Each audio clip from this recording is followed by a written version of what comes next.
I'm sorry, you have exceeded your time, ji. Thank you very much.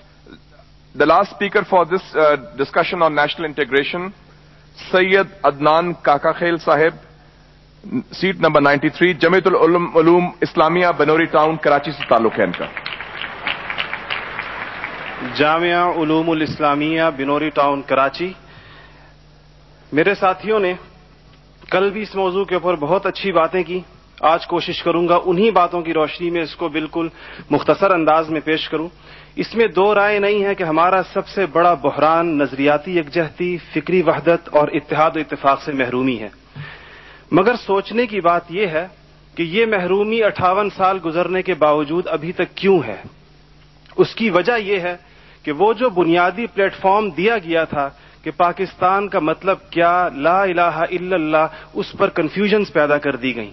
एक सोचे समझे मंसूबे के तहत अभी तक पूछा जा रहा है कि पाकिस्तान क्यों बनाया गया था, कायद का विजन क्या था. क्या ये चीजें बहुत क्लियर नहीं है? और क्या इस सवाल का जवाब मैं या आप दे सकते हैं या वो नस्ल दे सकती है जिसने तख्लीक पाकिस्तान के खाके में अपने खून से रंग भरा था. ये उनकी रूहों के साथ मजाक है, ये उनकी रूहों के साथ मजाक है, ये उनकी कुर्बानियों का मजाक है कि जी आप तो कट मरे, हमें समझ ही ना आया कि आपका मसला क्या था. हमारा दूसरा बड़ा मसला अमन व अमान की दिगरगू सूरत हाल है और बदकिस्मती से इसको बाज औकात कहा जाता है कि इस्लाम जिम्मेदार है. हालांकि कुरान का मुताला बताता है कि सबसे ज्यादा इस्लाम अमन व अमान के ऊपर जोर देता है. इब्राहीम अलैहिस्सलाम की दुआ तो जरा देखिए. मईशत की बात बाद में करते हैं, इकोनॉमी की बात बाद में करते हैं, पहले अमन की बात करते हैं. फरमाते हैं रब्बि जअल हाज़ल बलद आमिना, इलाही मेरी इस बस्ती को अमन का गहवारा बना दे. फिर फरमाते हैं वर्ज़ुक़ अहलहु मिनस समरात, इसमें रहने वालों को इनकी मईशत भी ठीक कर दीजिए. और अल्लाह ताला भी जब अपने इनामात गिनवाते हैं तो फरमाते हैं इब्राहीम अलैहिस्सलाम को कि वइज़ जअलनल बैत मसाबतन लिन्नासि व अमना, हमने आपको एक ऐसी जगह बसाया जिसको बार बार आने की जगह और अमन का गहवारा बनाया. ये तो बात बिल्कुल वाज़ेह है. मसला ये है हमारा अमन व अमान तबाह क्यों हुआ, हमारा नौजवान किस तरह दहशतगर्दों का आला बना और हम रोज बरोज लाकानूनियत की दलदल में क्यों धंसे जा रहे हैं. जनाब सदर, नोट करने की बात है कि यह सबक उसको किसी मजहब ने नहीं सिखाया, यह सबक उसको किसी दीन ने नहीं बताया. ये तबकाती तफरीक, इस्तेहसाली निजाम, टैलेंट की बेकदरी, तालीमी ढांचे का खोखलापन, बे इंतहा करप्शन और इख्तियारात के नाजायज इस्तेमाल वो खौफनाक मसाइल हैं जो नौजवान को इस तरफ लेकर गए हैं. आप ये मसाइल हल कर दीजिए, आप ये मसाइल हल कर दीजिए, फिर देखिए ये नौजवान दहशतगर्द है या अमन पसंद है. हमारा तीसरा सबसे बड़ा मसला जो इस वक्त बहुत अहमियत का हामिल है, जमहूरी रिवायात का फुकदान है. हम अभी तक हकीकी जमहूरी कल्चर और अवामी मैंडेट के एहतराम के माहौल को पैदा करने में नाकाम रहे हैं. टूटती बनती असम्बलियों, इंतखाबी धांधलियों और जनाब सदर अहम कौमी मसाइल में पार्लियामेंट को बाईपास करने की रिवायात ने अवाम का एतमाद मौजूदा पॉलिटिकल सिस्टम से उठा दिया है. इसके लिए हमें अपने उस पड़ोसी मुल्क से सबक सीखना चाहिए जहां से मुशाहिद साहब तशरीफ लाए हैं और आप अनकरीब जाने वाले हैं. उनकी और हमारी तारीख आजादी एक ही है. उनको और हमको हमें और उनको एक जितना वक्त मिला है, मगर उन्होंने अपने यहां जमहूरी अक़दार को इतना मजबूत कर दिया है कि हुकूमत कितनी नाकाम साबित क्यों ना हो जाए, कोई भी उस्ताद टूट पड़े, ये नहीं हो सकता कि फौज बैरकों से निकले इक़्तिदार में आकर बैठ जाए. इसी तरह जनाब सदर, मैं ये समझता हूं कि आज इस हॉल में लगी हुई कायद की तस्वीर आपसे पूछ रही है, आगे आप खड़े हुए हैं कि जनरल तुम तो सरहदों के रखवाले हो, तुमको ईवान इख्तिदार की राह किसने दिखाई है. और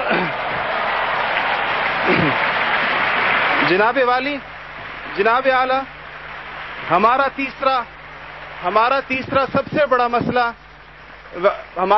सबसे बड़ा मसला एलीट क्लास इकोनॉमी है.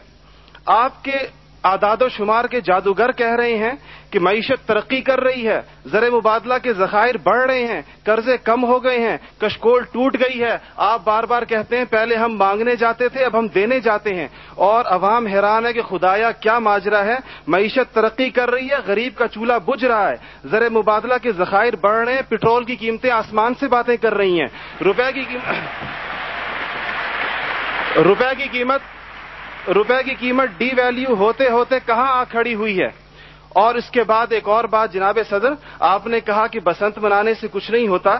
اسلام تفریح سے ہرگز منع نہیں کرتا, بلکہ صحت مند تفریح کی حوصلہ افزائی کرتا ہے, مگر خدارا محروموں لاچاروں کی آرزوؤں کے مزار پر دھما چوکڑی نہ مچائی جائے.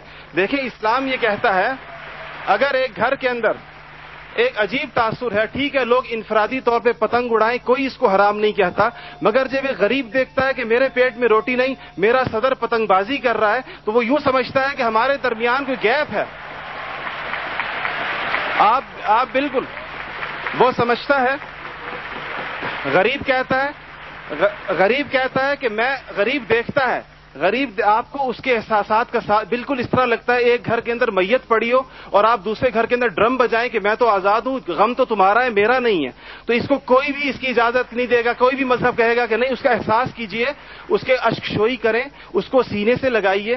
اس کے علاوہ جناب صدر ایک بہت اہم بات جو ہم محسوس کرتے ہیں کہ بعض مسائل آپ کے لہجے کی کرختی کی وجہ سے خراب ہوتے ہیں. آپ بلوچستان کے عوام سے کہتے ہیں تمہیں ہم وہاں سے ہٹ کریں گے, تمہیں پتہ ہی نہیں چلے گا ہم نے تمہیں کہاں سے ہٹ کیا ہے. یہ چیزیں آپ قوم کے بڑے ہیں, آپ کو بالکل قوم سے اس انداز میں گفتگو کرنی چاہیے جس طرح آپ اپنے بیٹے بلال سے گفتگو کرتے ہیں. آپ کو اس کے جناب صدر آپ کا لہجہ جو ہے, وردی کی بات میری بہن نے کی, وردی کی بات تو آپ نے خود 14 کروڑ عوام سے کہا تھا میں 31 دسمبر کو اتار دوں گا, پھر قوم کے وسیع تر مفاد میں آپ وعدے سے مکر گئے. تھینک یو جی, شکریہ, مہربانی, تھینک یو. آپ کا ٹائم ہو گیا ہو جی.